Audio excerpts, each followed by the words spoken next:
welcome. My name's Maria. I'm a marketing manager at Google. And one of the things I work on is telling our users about all of the tools that we provide to help them protect and safeguard their privacy and security online, and giving our own tips for being generally safe on the web. Tips that we think are just good to know. And in fact, that's the name of our website, google.com good to know, which you can take a look at afterwards, so no need to take too many notes. And I've actually left booklets on all of your seats, so I'm sure you'll have a good study of those afterwards. Okay, so why does Google care about this? We care about keeping people safe online because the web is our business. We're very proud to have built some of the most popular products that the web has ever seen. So we feel it's our responsibility to keep people safe when they use those products and when they use the web. And it's more than that. It's in our interest to ensure the safety of the web as a whole. So today's going to be a little bit interactive, trying to make it a little bit interesting. So I've trawled the web for some interesting facts about the internet and mobile devices and that kind of stuff. So let's get started. So first up, a little bit of guessing. Anyone want to guess as to what this number means or what it refers to in terms of mobile devices? Any guesses? Shout it out. I'm not really expecting anyone to get these right. It's just to make it interesting. I'll tell you. 75% of people report using their mobile phone while on the loo. And in addition, 1 in 5 men have admitted to joining conference calls while on the loo. And 1 in 5 people have dropped their phone in the loo. So hopefully you're not one of those. Okay, moving on. This is our website. It's called Good to Know. This is what it looks like. And we focus on 3 main things on our site: tips, tools, and resources to try and help people stay safe online. So these are the 3 areas that we're going to focus on today. So first up, our top tips. I'm going to go through our top. We have loads of tips, but our top 3 tips for being safe when you're using the web. So our first tip is secure your passwords. And it's quiz time again. 1 in 6 people do something with their passwords. 1 in 6 people use their pet's name as their password. Their pet's names are actually the most popular choice of password in the UK. We don't recommend you use your pet's name as your password. 50% of people, any guesses? 50% of people like to write their password down. This is not a safe or secure way to remember your passwords. And actually 3% of people write their password down on their desk at work. And a different 3% of people still use password as their password. This isn't secure. We don't recommend using this word as your password. So our top tips for securing your passwords. Don't use the same password for all of your accounts. This might seem tricky, but especially for your really important accounts, for your bank accounts, for your email, use unique accounts for all of your important accounts. It's a bit like locks. It's a bit like you have different keys for different locks. You wouldn't use the same key for all your locks, so don't use the same passwords. If one gets compromised, it puts the rest of your accounts in jeopardy. Our second tip here looks a bit cryptic. Use long passwords made up of letters, numbers and symbols. And this might sound a bit difficult. It might sound a bit difficult to have passwords like this, which are unique for your important accounts, but we have a tip. Try to think of a phrase that relates to your important account. So for example, our example here is about an email account. This phrase, if you take the first letters that you see there, our phrase is, my friends Tom and Jasmine send me a funny email once a day, which relates to somebody's email account. So it makes it easy to remember really, really complicated passwords like this. Our third tip, if you have a Google account, you can use 2-step verification. So with 2-step verification, we ask you to put it in a code from your phone in addition to your password when you're accessing your Google account, so it just makes it extra secure. And lastly, it seems obvious, but don't tell people what your passwords are. Keep them secret. Don't write them down on your desk at work. Never, ever send your passwords over email. It's not secure. Okay, our second tip, which I've called avoiding bad stuff. Bad stuff, I mean horrible things like online fraud, identity theft, malware, viruses. Avoid this stuff. And it's quiz time again. 5% of people apparently get fooled by phishing emails. This is really serious stuff. This one looks a bit cryptic again. Reportedly, McAfee discover over one new piece of malware every second. That's a pretty scary number. Okay, and our top tips for avoiding bad stuff. First, be wary of suspicious messages. So by this we mean messages like emails, web pages that could be phishing. Phishing is messages from a criminal that's masquerading as a legitimate business, for example, banking. If you get an email that looks suspicious, if it doesn't look right, don't respond. Report it. If you use Gmail, you can report it to Google, and we'll investigate. Check the URL. So if you get a suspicious message, especially if it's something like banking, asking you to click on a link, asking you to go to a page where you need to enter details like usernames, passwords, bank account details, stuff like that, don't enter your details. If it looks suspicious in any way, close it down. Don't enter your details. Even if you start typing in your details on a phishing page and you don't click submit, it can still be saving. They could still be stealing your information. So be very wary. And also check the URL. Check that it's accurate. Check that it's actually your banking, the correct URL for your bank. If you're entering information, make sure that it says HTTPS at the beginning of the URL, which indicates that the site is secure. Third, be savvy about scams. So if you get an email saying you've won the lottery, if you see a message online saying you've won something and you need to enter your details, if it's too good to be true, it probably is. Don't enter any details, don't respond. And lastly, keep your devices clean. So keep your operating systems up to date. Use antivirus software where appropriate. Keep your devices clean and avoid bad stuff like malware and viruses. And our third top tip is locking up and signing out. So this is actually a good one. This is something good that 75% of people do. 75% of smartphone users use an unlock pattern on their phone, which is great. Excellent. 1 in 5 people don't sign out of their online accounts. And 1 in 7 British people take advantage of this by reading their partner's email. This is not secure. Make sure you sign out. And our top tips for locking up and signing out. First is don't leave your front door wide open. So it's a metaphor. We feel if you leave your devices unlocked when you finish using them, it's like going out for the day and leaving your front door wide open. So just lock your devices. Get into a habit of doing that all the time. Use the PIN and password functionalities on your devices to lock and unlock them. Seems straightforward, but some people don't use it. And lastly, sign out fully. So closing your browser window down does not sign you out of your accounts. You have to click sign out on every account that you're signed into to fully sign out. Okay, those are our top 3 tips for staying safe and secure.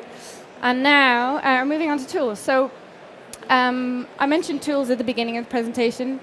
Our main focus at Google really is building great privacy and security and safety tools that empower our users to take charge of their safety and security online themselves. So I'm going to go through a few of our top tools. We have lots of tools, but I picked out a few that I felt were most relevant to an education audience. So let's go through those. So first of all, obviously we're Google. Providing relevant and interesting and great search results is our bread and butter, but we know that not all search results are appropriate for all audiences. So we provide a number of filtering tools. On Google Search, you can use a product called Safe Search, and you can lock it with a password. So it can't be disabled without your password. And when you have enabled it, your search results page looks like this in the corner. And Safe Search will then filter out adult and explicit content from your results. And similarly on YouTube, we have a feature called Safety Mode, which again you can enable and you can lock it with a password, so it can't be disabled. And again, it will filter adult and explicit videos from your search results. And YouTube for Schools is a product that some of you may have heard of. It's a curated version of YouTube that actually only has our YouTube EDU videos on there. So it has partner videos from partners like the Khan Academy and so on, universities and so on. And it's free to sign up. Any school can use it. You just sign up with your Google account, and it's pre-filtered for you. So you've only got edu videos on there. And second is tools for monitoring online activity. So our first one here, Chrome Supervised Users, is a brand new, hot off the presses feature of our browser, Google Chrome.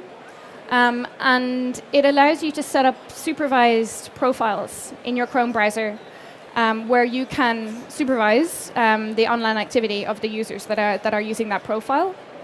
And you can also whitelist and blacklist certain websites.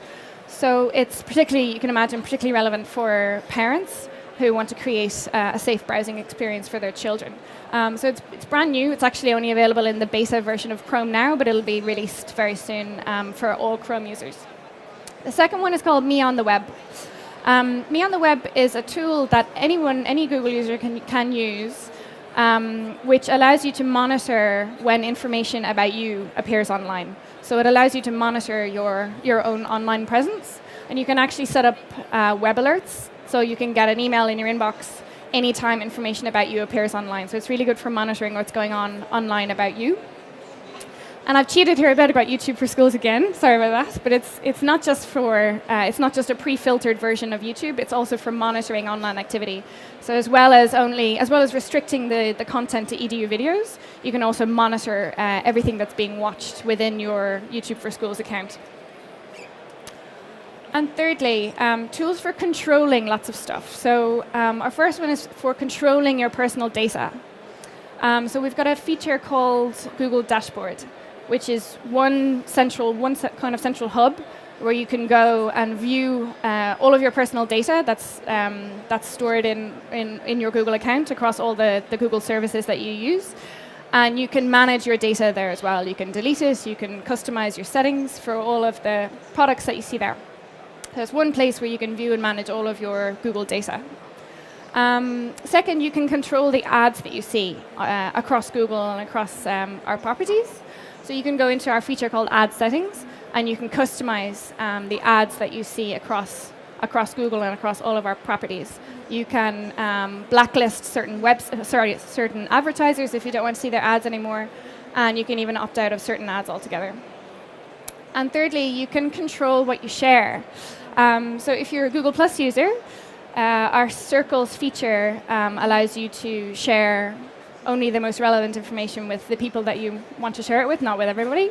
So it works by allowing you to put your friends in one circle, your family in another, your acquaintances in another circle, and you only share whatever information you want with the people that you want to see that information. And lastly, YouTube. If you're a YouTube user, you may not want your videos to be visible to everybody. You might just want to restrict that. So you can upload your videos as unlisted or private, and you can select the precise people that you want to see your videos, and nobody else will see them. And lastly, we have tools across all of our products for reporting inappropriate content. So again, like I said, providing the best results is our bread and butter, but we know not 100% of the results are appropriate for every age group or for every audience.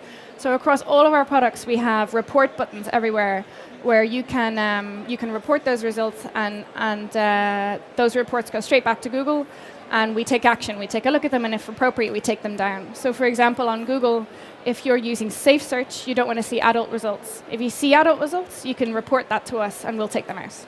If you're on YouTube and you see videos that are offensive and that are against our guidelines, we'll take a look, and if appropriate, we'll take them down.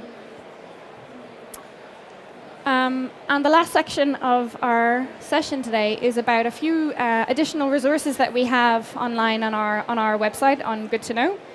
And we work directly with industry partners in lots of countries around the world to produce these resources. So I'm just going to show a few of these to you now.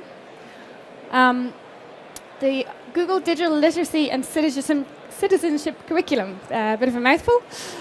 We have actually created this with our partners in the US, with NGO partners across the water, and it is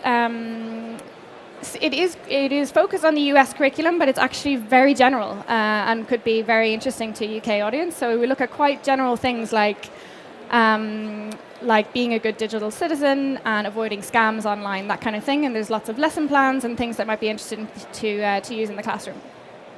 Second, similarly, a digital literacy curriculum on YouTube, which is a suite of videos and corresponding slides that can be used in the classroom, all about how to use YouTube responsibly, but also generally how to be a good digital citizen on the web. And lastly, we have two YouTube channels, privacy and safety YouTube channels, where you can find lots of videos about some of the tips that I've talked about today. And also on our family safety YouTube channel, we have videos from parents at Google talking about how they keep their own children safe when they use the web. And take a look at our site. We have lots more resources on there. If you look at the UK version of Good to Know, you can see some resources that we've worked on with UK partners, which I've listed along the bottom of this slide.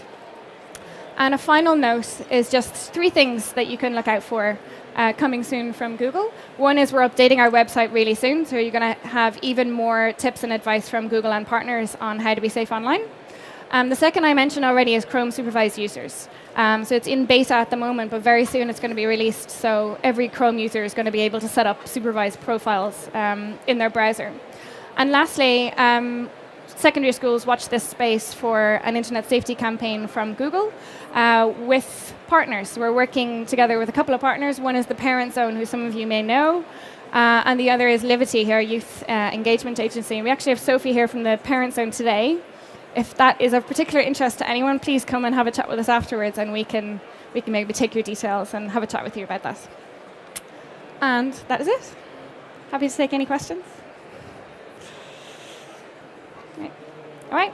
Myself and Sophie are here if you'd like to come and have a chat. Thank you.